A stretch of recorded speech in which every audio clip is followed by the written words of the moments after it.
تو چچا میاں بھی ابا کے لیے ان سے بڑھ کر خیر خواہ تھے۔ اماں چونکہ ان کی بھی ماموزاد بہن تھیں، سو پرانا ساتھ تھا۔ وہ خوب کھل کر اماں کی گرہستی کو سراہتے اور انہیں ابا کی خوش قسمتی قرار دیتے۔ ایسے میں مومنہ کے ذہن میں شاہانہ چچی کا پروقار اور خوبصورت سراپا ابھر آتا، جن کے کپڑوں پر اس نے کبھی سلوٹ نہیں دیکھی تھی۔ ان کے مقابلے میں اماں ہلکے رنگوں کے سادہ سے کپڑوں میں ملبوس کتنی پھیکی سی لگتی تھیں۔ یہ اس کی اپنی سوچ تھی۔ ایسا نہیں تھا کہ اسے اپنی ماں سے پیار نہیں تھا، بلکہ لاشعوری طور پر وہ انہیں اسی روپ میں دیکھنا چاہتی تھی جو چچی جان کا ہوتا تھا۔ پھر بھی چچا میاں اماں کو سراہتے اور ان کے شکر گزار ہوتے کہ ان کی وجہ سے ان کی ماں کا بڑھاپا آرام اور سکون سے گزر رہا ہے۔ اماں کے کپڑوں میں کام کرنے کی وجہ سے ہر وقت سلوٹیں رہتیں اور چچی جان کے کپڑے ہمیشہ فریش نظر آتے۔ ایسے میں اماں انکساری سے وہ سارے فوائد ان کو گنواتی جو دادی کے دم سے انہیں میسر تھے۔ ان دنوں ولی بھی ہفتہ ہفتہ بھر اپنے ابا کے پاس ملتان آتا تھا۔ ظاہر ہے چچا میاں دفتر جاتے ہوئے اسے ان کے ہاتھ چھوڑ جاتے اور یوں وہ دادی سے ڈھیروں لاڈ اٹھواتا۔ سعد اور احسن کے لیے وہ کسی سپر ہیرو سے کم نہ ہوتا۔ سکینہ اس کے گن گاتی رہ گئی۔ مومنہ تو وہ اسے کمپنی دینے کی کوشش کرتی، لیکن ولی کے پاس اپنی کلاس فیلوز کے ڈھیروں قصے ہوتے جو ہر وقت اس کے آگے پیچھے پھرا کرتیں۔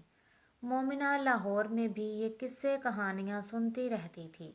کئی بار بڑے کمرے میں اس کے لیے آئے لڑکیوں کے فون اس نے خود بھی ریسیو کیے تھے، سو وہ کوفت زدہ ہو کر اسے اس کے حال پر چھوڑ دیتی۔ زہر لگتا تھا مومنہ کو اس کا یہ اوچھا پن۔ اللہ جانے چچا میاں اس پر سختی کیوں نہیں کرتے، وہ حیران ہوا کرتی۔ چچا میاں ملتان میں 1.5 سالہ قیام کے دوران چچی صرف ایک بار ہی ان کے گھر آئی تھیں۔ ان کے میکے کے عزیزوں میں شادی تھی۔ آئی تو وہ شادی میں ہی تھیں، لیکن قیام زیادہ تر انہوں نے ان ہی کے گھر کیا تھا۔ اماں کے ساتھ ان کے تعلقات شادی کے اولین دنوں سے ہی اچھے تھے۔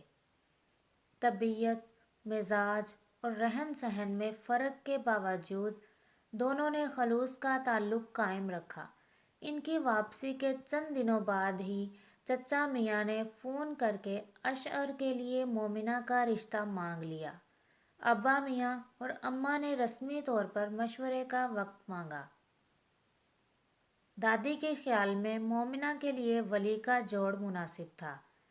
انہیں ولی کی عادتیں پسند تھیں، لیکن رشتہ چونکہ اشعر کے لیے مانگا گیا تھا، سو انہوں نے خواہش دبا لی۔ باقاعدہ رسم کے لیے وہ لوگ ملتان آئے تھے۔ اشعر بھی ہمراہ تھا۔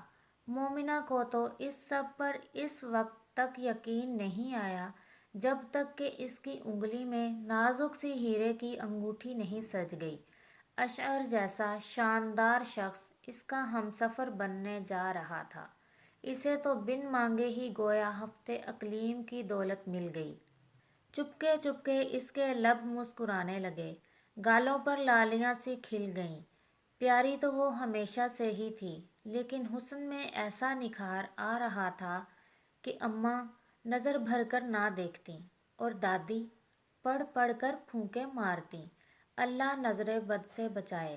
ولی بھی اس کو خوب چھیڑتا اور اظہار افسوس بھی کرتا کہ اگر پہلے کبھی اس پر توجہ دے دیتا تو اتنی لڑکیوں سے دوستی کے بجائے مومنہ سے ہی منگنی کروا لیتا کہ وہ اس کی تمام گرل فرینڈ سے زیادہ خوبصورت نکلی تھی، اور مومنہ لا حول ولا پڑھتی فوراً ولی سے منگنی۔ توبہ توبہ، اللہ تعالیٰ کتنا مہربان ہے، اگر ایسا ہو جاتا تو وہ کہیں کی نہ رہتی۔ اشعر کے بھی بے نیازانہ رویے میں بھی اتنی تبدیلی تو ضرور آئی تھی کہ جتنے دن ان لوگوں کا ملتان میں قیام رہا، وہ اس سے آمنا سامنا ہونے پر مسکرا دیتا تھا۔ اور اس کی یہ مسکراہٹ آنے والے سالوں میں مومنہ کے لیے زیادہ راہ ثابت ہوئی تھی۔ ظاہر ہے منگنی کے بعد اس کا لاہور آنا جانا ختم ہو گیا تھا۔ یہ قسط تو پہنچی اپنے اختتام تک۔ بہت جلد ملتے ہیں انشاءاللہ دوسری قسط کے ساتھ، تب تک کے لیے اللہ حافظ، فی امان اللہ۔